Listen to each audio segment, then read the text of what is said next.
Bonjour à tous, bienvenue dans cette nouvelle vidéo. C'est une vidéo, donc pareil, je dois toujours, j'ai l'impression, de me justifier dans la vie. Tout est lié, tout est lié. Donc on va parler en fait des ZAN. Les ZAN, qu'est-ce que c'est? Les ZAN, c'est un petit peu comme les ZFE, donc les zones à faible émission. Et on va parler tout de suite de ce sujet parce que tout le monde est concerné.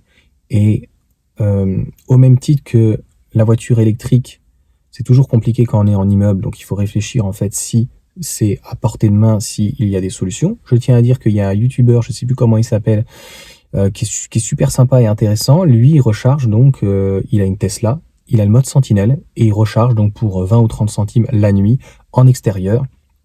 Qui disait qu'il consommait assez fortement à cause du mode Sentinelle, mais au moins qu'il avait la sécurité d'avoir, de pouvoir voir donc son véhicule. Au-delà de ça, on passe au sujet de maintenant. Ça y est, je sais plus ce que je dis.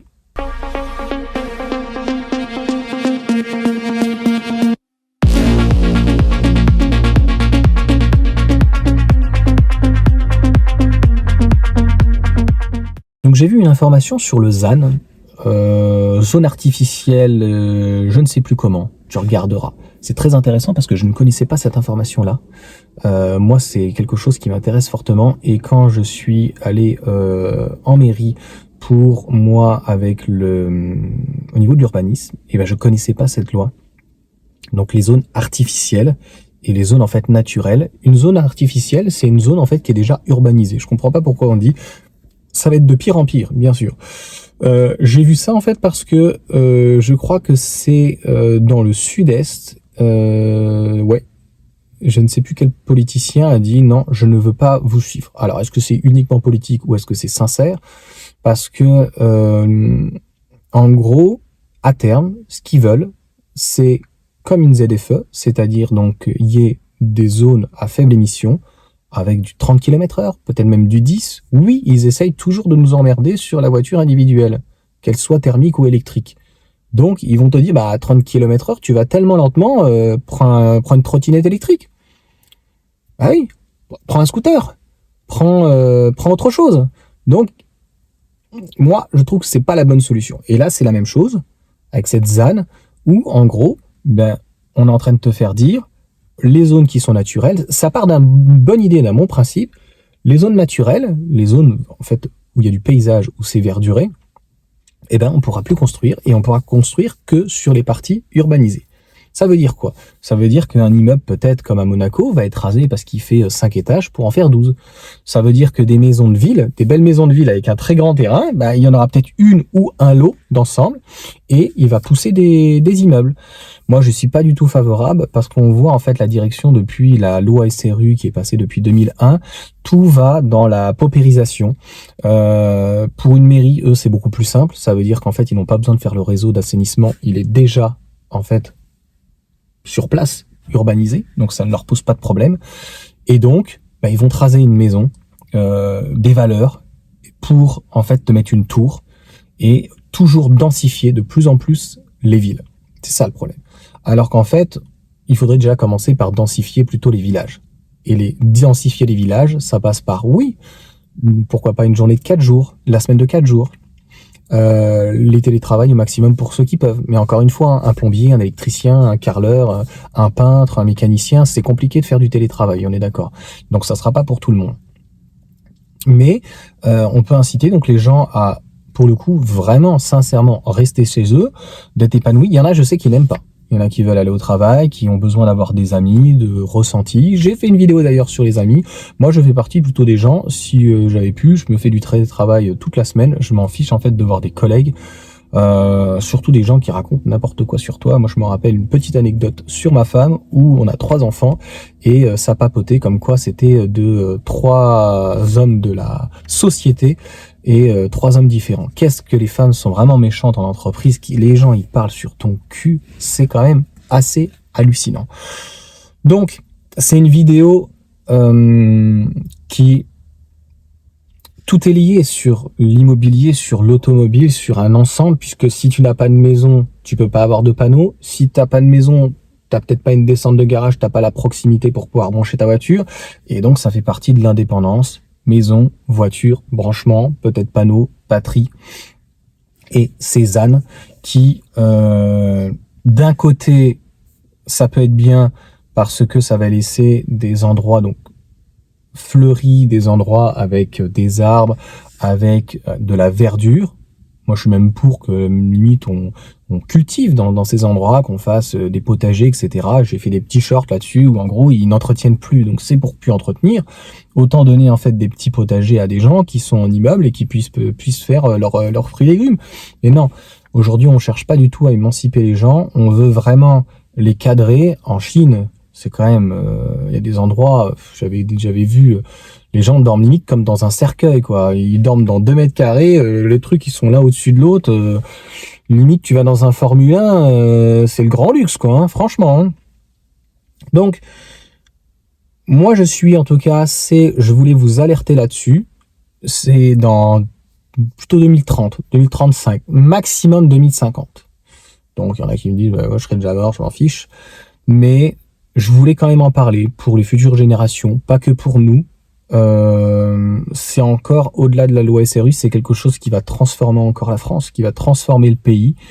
Et au même titre que il va y avoir ceux qui auront rien, donc ceux qui ne voudront pas ou pourront pas passer à la voiture électrique pour X raisons. Alors que, je suis désolé, quelqu'un qui gagne 2000 € par mois, derrière, il a son crédit ou son loyer, il paye sa bouffe, etc. Il doit pouvoir placer 200 €. Ces 200 € de toute façon, c'est certainement son essence. Donc, il doit pouvoir se placer 200 €, quitte à prendre un crédit même sur 7 ans, mais la voiture, au moins, elle lui appartient. Bref, donc 2000, ça fait 200, 2000 x 7, 14, tu vois, t'arrives pratiquement à 20 000 €. Plus avec toutes les aides et la reprise, ça fait un véhicule certainement 30 ou 35 000. Donc, il y a des véhicules de 35 000. Bref. T'as une MG4. Où tu auras une future R5, une i300, une i208. Mais tu resteras pas loin de chez toi, d'accord? Et de l'autre côté, je sais plus, je suis parti un petit peu trop loin, mais oui, il y aura les gens des villes et les gens des campagnes. Je dis pas qu'on va diviser, mais je suis persuadé qu'à terme, on sera beaucoup mieux à la campagne parce que dans les villes, ça va être l'insécurité, ça va être l'urbanisation, la bétonisation, et voilà, ils vont vouloir essayer de dire on préserve certains endroits, partant d'un bon principe, mais comme la ville est constamment en train de se développer et que les villages ont tendance un petit peu à se déserter, mais ça c'est la faute de l'État, eh bien, alors qu'il y a des solutions à apporter, eh bien, dans ces cas-là, obligatoirement, tu pètes une tour, ça va grossir. Donc là, on était plutôt à la mode à certains endroits de casser des grosses tours et de diluer un petit peu, mais on fait pas des miracles. On fait pas des miracles et nous, là où on est, c'est plutôt l'inverse. Donc les maisons de ville avec des terrains de 2, 3, 4 000 mètres, eh ben, sont rachetées au fur et à mesure pour un prix qui est explosif. Il faut savoir que quand un promoteur rachète, il rachète souvent plus cher que la valeur du bien. Un bien, mettons, vaut 800 000, le promoteur te propose 1,5 million. Qu'est-ce que tu veux faire? Tu vas essayer de t'embêter à 800 000 de la vendre alors que tu as un promoteur qui t'offre un argent comptant 1,5 million. Un promoteur national ou international? Bah non. Tu prends dans ces cas-là ce qu'il y a à prendre et puis tu t'en vas.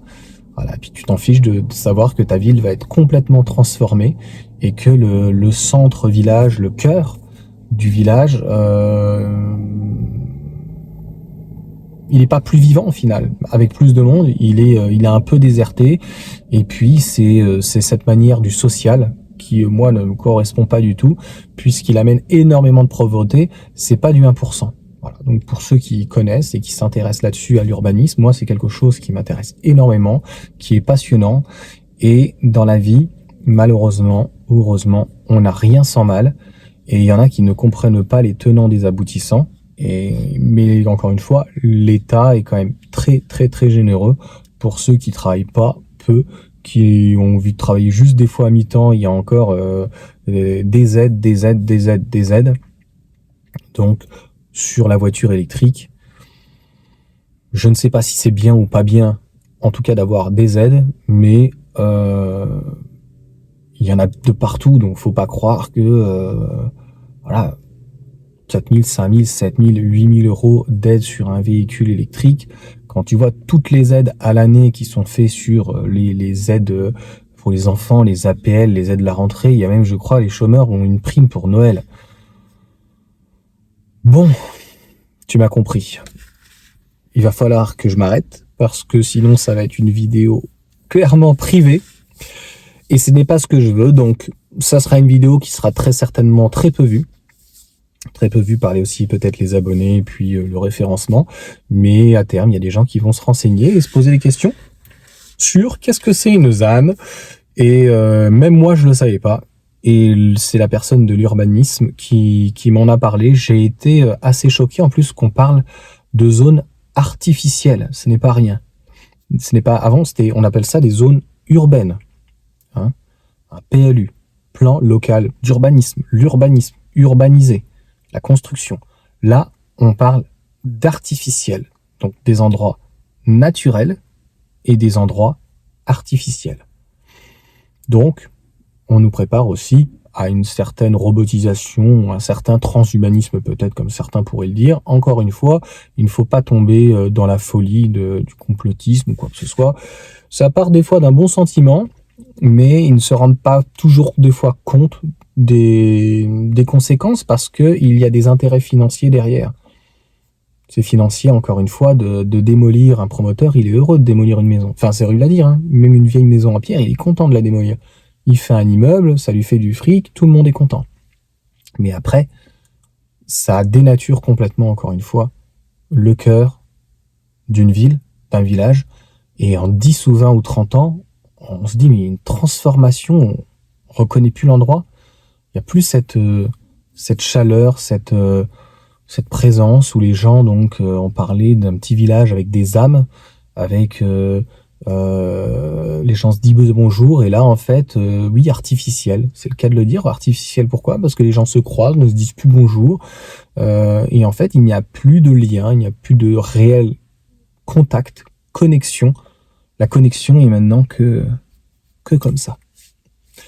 Sur ce, à bientôt, je vous souhaite une bonne journée, et puis ça dépend encore une fois à l'heure à laquelle vous allez me regarder, ça sera une vidéo donc qui, si la chaîne entre guillemets perdure, qui sera vue dans le temps, ça c'est clair, mais je voulais en parler, c'est un sujet préoccupant et intéressant et que tout le monde devrait s'intéresser là-dessus puisqu'on est tout le monde concerné, au même titre que les ZFE, même si tu habites pas dedans, on est tous concernés parce qu'on traverse tous, tôt ou tard, dans la journée ou dans la semaine ou dans l'année, on va les traverser des zones à faible émission. Ça va arriver de plus en plus. Voilà. Ciao.